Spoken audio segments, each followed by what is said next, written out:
मेरे प्रिय दोस्तों, मैं महिपाल सिंह, पर्यावरण सुरक्षा संघ से प्रकृति का सेवक, आपका मित्र। आप सभी भाई बहनों का अपना इस वीडियो में आमंत्रित करता हूं। मेरा नाम महिपाल सिंह है और पर्यावरण सुरक्षा संघ एक संस्था है। मैं उस संस्था का एक मेंबर हूं और हमारी संस्था पर्यावरण सुरक्षा के लिए काम करती है। मेरे प्रिय बंधुओं, हम हर क्षण जो सोच है हमारी वो वही है कि प्रकृति को कैसे सुरक्षित किया जाए, पर्यावरण की सुरक्षा कैसे की जाए। लोगों को जागरूक करने के लिए हम अपनी पुरजोर कोशिश के साथ लगे हैं कि किसी तरीके से पर्यावरण को सुरक्षा प्रदान की जाए। मैं नित्य प्रतिदिन वीडियो डालता रहता हूं जागरूकता के उद्देश्य से, और वो सजेशन आप लोगों तक पहुंचाने की कोशिश कर रहा हूं, जिससे कि आपको एनवायरनमेंट सुरक्षा के लिए, एनवायरनमेंट सेफ्टी के लिए, यानी पर्यावरण सुरक्षा के लिए अपनी जेब से ना एक पैसा खर्च करना है और ना ही समय खर्च करना है।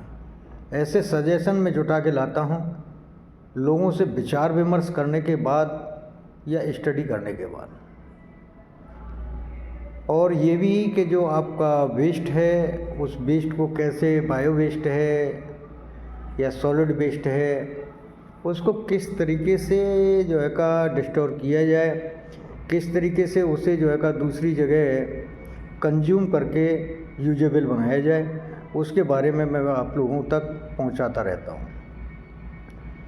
इसके लिए मैं जो समय खर्च करता हूँ उसके लिए मुझे कोई लालच के वशीभूत नहीं करता।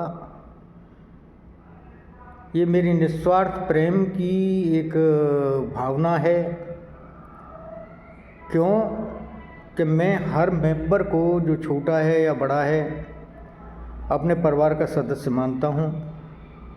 जो आने वाली पीढ़ी है, जो मेरे से छोटे लोग हैं उम्र में, वो सब मेरे बच्चों के और छोटे भाइयों बहनों के समान हैं। मैं सबको उतना ही प्रेम करता हूँ जितने अपने छोटे भाई बहनों को और अपने बच्चों को प्रेम करता हूँ, वैसे ही आप लोग भी मेरे साथ हो। ये मैं कोई बनावटी बात नहीं कर रहा हूँ, मैं वो कह रहा हूँ जो मेरे दिल में है। मैं चाहता हूँ कि मेरी जो आने वाली पीढ़ी है वो एक हेल्दी एनवायरनमेंट में सांस ले, पॉल्यूटेड वातावरण में नहीं। मेरे प्रिय बंधुओं, जो एनवायरनमेंट की कंडीशन है, सब माताएं, बहनें और भाई इस बात से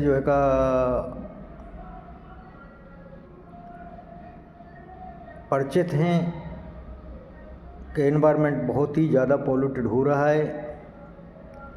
और इस बात से भी सब लोग परिचित हैं कि दिन प्रतिदिन बीमारियां बढ़ रही हैं, नई नई बीमारियां आती हैं, और वो सब एक ही मात्र कारण है, पॉल्यूशन।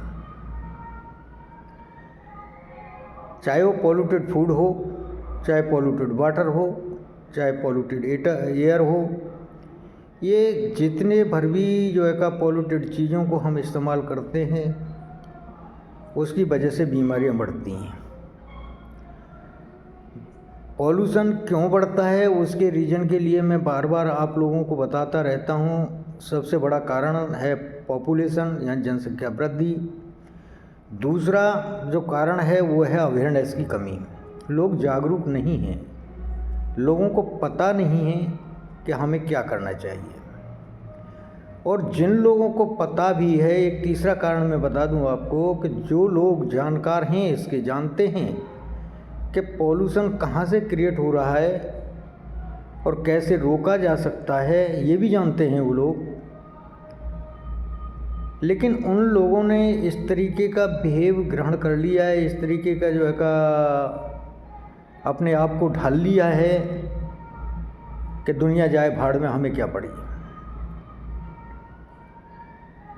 वो ये नहीं समझते हैं कि अगर जो दुनिया से बाहर आप भी नहीं हो, आप भी इसी दुनिया में हो, अगर जो पॉल्यूशन से ये नहीं कि जो है का आपका पड़ोसी या आपका परिवार या आपका गांव ही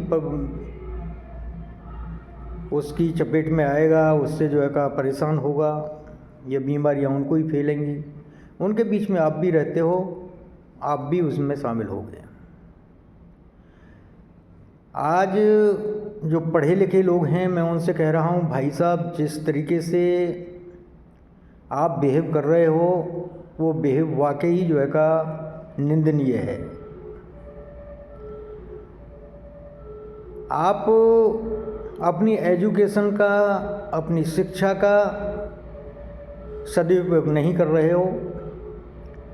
शिक्षा का मतलब ये नहीं है कि आपने शिक्षा प्रदान कर मतलब ग्रहण कर ली, एक एजुकेशन हासिल कर ली और एजुकेटेड होने के बाद में आपने एक अच्छा जॉब पा लिया या पैसा कमा लिया, बिल्डिंग बना ली। ये आपकी सफलता की निशानी बिल्कुल नहीं है, आप भूल जाइए। आप सच बात पे जाइए। जिस तरीके से एजुकेटेड पर्सन यानी कि एजुकेशन आप बनती है, बढ़ती है, आपकी शिक्षा जिस तरीके से बढ़ती है, उसी तरीके से आपकी जिम्मेदारियां, रिस्पॉन्सिबिलिटी भी बढ़ती है। जो जितना शिक्षावान है, जितना एजुकेटेड है, उसके हिसाब से उसकी जिम्मेदारी भी उतनी ज़्यादा है। अपने देश के लिए, अपने समाज के लिए, एनवायरनमेंट के लिए उसकी रिस्पॉन्सिबिलिटी बढ़ जाती है। अगर जो किसी भाई को ये लगता है कि मैं गलत कह रहा हूँ, तो भाई साहब मुझे बताएं कि आप गलत कह रहे हो। मैं कहाँ गलत हूँ मुझे अवश्य बताएं। लेकिन प्रिय बंधुओं, जब आप जानते हो सब कुछ, उसके बावजूद भी आप अमल नहीं कर रहे हो, अपनी शिक्षा के यानी जानकारी के बावजूद भी, तो शिक्षा का क्या महत्व है मेरे को बताइए। आप पढ़े लिखे लोग हो, आप जानते हो कि भाई अगर जो हम सिंगल यूज प्लास्टिक का यूज करेंगे तो उससे एनवायरनमेंट को हानि होगी। आप जानते हो एल्युमिनियम फॉयल हम यूज करेंगे तो एनवायरनमेंट को हानि होगी। मैं मना नहीं करता एल्युमिनियम फॉयल के लिए, मैं पहले भी कई बार कह चुका हूँ, एल्युमिनियम फॉयल आप बिंदास यूज करिए, नुकसान नहीं देती, लेकिन उसे रिसाइकिल के लिए भेजिए, एनवायरनमेंट में मत फेंकिए। थर्मोकोल के बारे में मैं कह चुका हूँ, थर्मोकोल आपकी पैकिंग वगैरह में आता है या आप यूज करते हो तो बिंदास कीजिए, लेकिन रिसाइकिल के लिए भेजिए, थर्मोकोल भी रिसाइकिल हो जाता है। सिंगल यूज प्लास्टिक को घर में लाना बंद करना होगा। इसके लिए आप किसी दूसरे पर दोष मत दीजिए, आप उसे अपने घर में लाना बंद कर दीजिए, तो उसका यूज बंद कर दीजिए अपने यहाँ। ये मत कहिए कि जी गवर्नमेंट को बैन कर देना चाहिए। गवर्नमेंट के बैन की बात बाद में करेंगे कि गवर्नमेंट को क्या करना चाहिए, लेकिन आप ये सोचिए कि जब आप जानते हो कि ये चीज़ जो है का नुकसान पहुंचा रही है, जहर है, तो जहर को मैं अपने घर क्यों लाता हूँ, अपने क्यों बच्चों को जहर खिला रहा हूँ, अपने परिवार को क्यों जहर खिला रहा हूँ, जब मुझे पता है कि ये नुकसान देती है। देखो, गवर्नमेंट ज़बरदस्ती आपके यहाँ पॉलीथीन फेंक के नहीं जाती है, या कोई दूसरा आदमी अपने यहाँ आपके यहाँ पॉलीथीन जो है का नहीं दे के जाएगा, आपके घर नहीं पहुँचाएगा। पॉलीथीन जब आप लेके आओगे जब ही आएगी। आपके घर से जो पॉल्यूशन क्रिएट हो रहा है उसके लिए जिम्मेदार आप हो, उसकी रोकथाम आपको करनी होगी, ये आप लोग जानते हो। उसके लिए कोई दूसरा आदमी कुछ नहीं कर सकता, ना गवर्नमेंट कुछ कर सकती है, ना ही आपका पड़ोसी कुछ कर सकता है, कोई कुछ नहीं कर सकता, उसको आपको ही रोकना होगा। आपके नलके में पानी नहीं आता, आप गवर्नमेंट से लड़ जाते हो जाके। म्यूनिसिपैलिटी को जो है आपके नलके में पानी नहीं आ रहा, म्यूनिसिपैलिटी जाओगे वहाँ कंप्लेंट करोगे, वो नहीं सुनेगा, उसके ऊपर चले जाओगे वहाँ कंप्लेंट करोगे, करते ही नहीं करते। लेकिन आप ये बताइए कि जब आपके यहाँ पानी आ रहा है और आपको ज़रूरत एक बाल्टी की है और आप 50 बाल्टी बाहर रहे हो, तो उसके लिए भाई क्या गवर्नमेंट से कहने जाओगे जी मैंने 50 बाल्टी पानी बहाया? नहीं जाते ना। मैं अक्सर कर देखता हूँ कि पानी किस तरीके से लोग ग्राउंड वाटर को यूज करते हैं। टंकी जो है का हर घर में रखी है और वो टंकी ओवरफ्लो होती रहती है। समरसीबल चल रहा है, जैसे ग्राउंड वाटर है, समरसीबल चल रहा है, टंकी भर गई, ओवरफ्लो हो रही है, पानी वेस्ट हो रहा है। आपको अंदाज़ा है पानी की कीमत क्या है? आप जानते हो, पढ़े लिखे लोग हो। मुझे इसे बताने के लिए ज़रूरत नहीं है, लेकिन मैं आपसे बता नहीं रहा हूँ, आपको जानकारी नहीं दे रहा हूँ। मैं आपसे एक रिक्वेस्ट कर रहा हूँ, मेरी एक प्रार्थना है कि ग्राउंड वाटर को सेव कीजिए। ग्राउंड वाटर सेव करोगे तभी आप जो है आने वाली पीढ़ी को जो है का पानी दे पाओगे पीने के लिए। ये तो आपको पता है कि ग्राउंड वाटर भी जो है का 50%, इंडिया का 50% पानी जो है का पॉल्यूटेड हो चुका है। अब जो 50% एरिया में जो पानी बचा हुआ है, अगर जो उसका भी आप मिसयूज करोगे तो कैसे काम चलने वाला है। तो मेरे प्रिय बंधुओं, जितने भर भी भाई बहन या बुजुर्ग मेरे सुन रहे हो, आज की जो वीडियो है मेरा उसका केवल यही है, पानी की कीमत समझें। जो ग्राउंड वाटर है उसकी कीमत समझिए। पानी बहुमूल्य है। आपके पास में तेल नहीं होगा, काम चल जाएगा। आपके पास में कपड़ा नहीं होगा, काम चल जाएगा।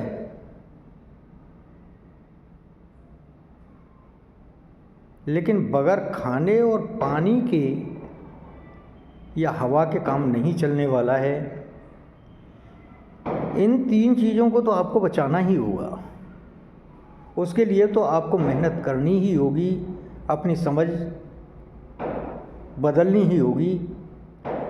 वाटर को सेव करना है आपको, वाटर को पॉल्यूटेड होने से बचाना है, भूमि को पॉल्यूटेड होने से बचाना है और एयर को पॉल्यूटेड होने से बचाना है। इन 3 चीज़ों को बचाइए। वाटर को सेव कीजिए। देखो, जो नेचुरल रिसोर्सेज हैं उनको अगर जो आप सेव नहीं करोगे, वेस्ट करोगे उन्हें, तो समस्या आने वाली पीढ़ी को होने वाली है।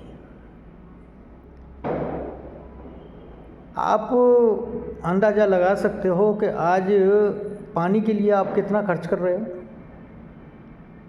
जो चीज़ मुफ्त में आपको उपलब्ध थी, एक पैसा आपको खर्च नहीं करना था, उसके लिए आपको पैसा खर्च करना पड़ रहा है।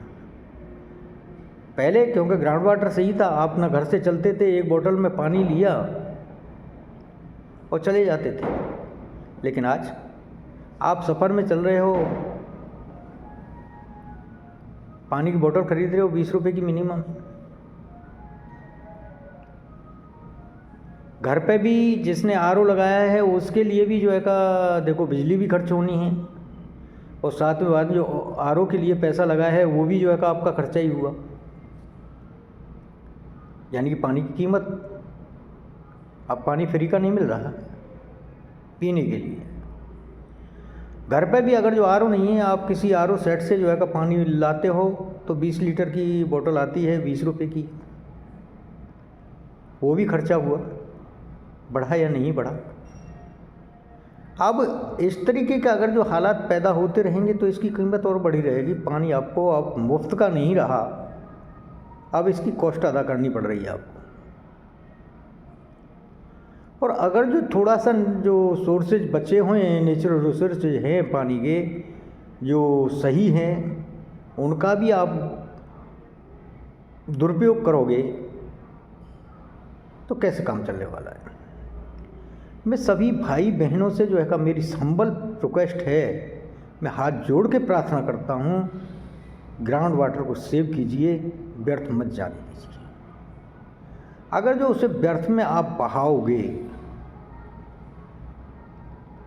तो भाई साहब बहुत बड़ा नुकसान होगा, बहुत ही बड़ा नुकसान होने वाला है। आपको अंदाज़ा भी नहीं है उस चीज़ का।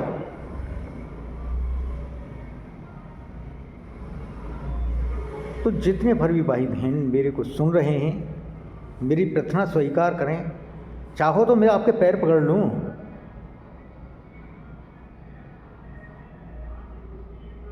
मैं आपके पैर पकड़ के आपसे प्रार्थना कर सकता हूँ,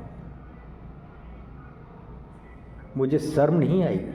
क्यों नहीं आएगी? इसलिए नहीं आएगी कि ये जो काम कर रहा हूँ मैं, वो किसके लिए कर रहा हूँ? वो अपने आने वाली पीढ़ी के लिए।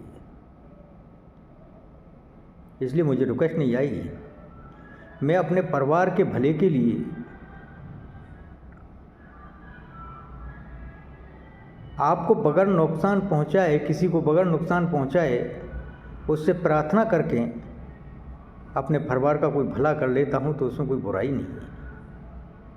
इसलिए मैं आपसे रिक्वेस्ट कर रहा हूं, आप सभी मेरे परिवार के मेंबर हो। जब किसी को जो है का मतलब इस तरीके से बीमारियों का, कैंसर का या डायबिटीज़ का या हेपेटाइटिस का या लीवर डिसीज़ का या लंग डिसीज़ का जब मैं केस सुनता हूँ, या हार्ट अटैक का जब मेरे सामने केस आते हैं, या किसी बीमार को मैं देखता हूँ, तो मुझे उतना ही कष्ट होता है जैसे मैं अपने बच्चों के लिए कष्ट होता है। हॉस्पिटलों में जाता हूँ, वहाँ देखता हूँ कंडीशन, तो मेरा दिल दुखता है। आप पे असर होता नहीं होता मुझे पता नहीं, लेकिन मेरे पे असर होता है। जबकि मैं निरोगी हूँ, मेरे को कोई रोग नहीं है किसी प्रकार का। प्रकृति ने मेरे को इतना जो है का स्ट्रॉन्ग बना दिया है। इस मामले में मैं प्रकृति का धन्यवाद अदा करता हूँ कि उसने मुझे इतना स्ट्रॉन्ग बनाया है कि मेरे को कोई रोग नहीं है, निरोगी हूँ। लेकिन जब दूसरे लोगों को देखता हूँ मैं रोगग्रस्त, तो मुझे कष्ट होता है, रोना आता है। हकीकत बात बताऊँ, जब मैं किसी कैंसर, देखो मौत किसी के हाथ में नहीं है, मौत हकीकत है। आज नहीं कल सबको मरना है, ये मैं मानता हूँ। लेकिन एक कुड़ कुड़ के मरना, रोगों से लड़के मरना, वो दुखदाई हो जाता है। तो मेरे भाई और बहनों, मैं आपसे बार बार प्रार्थना करता हूँ, अब भी प्रार्थना कर रहा हूँ, एनवायरनमेंट को बचा लीजिए। उसके लिए मेरी हम्बल रिक्वेस्ट आप लोगों से है। और वाटर को, ग्राउंड वाटर को सेव कीजिए, व्यर्थ में मत बहाइए, जितनी ज़रूरत है उतना इस्तेमाल कीजिए। जय प्रकृति, जय हिंद।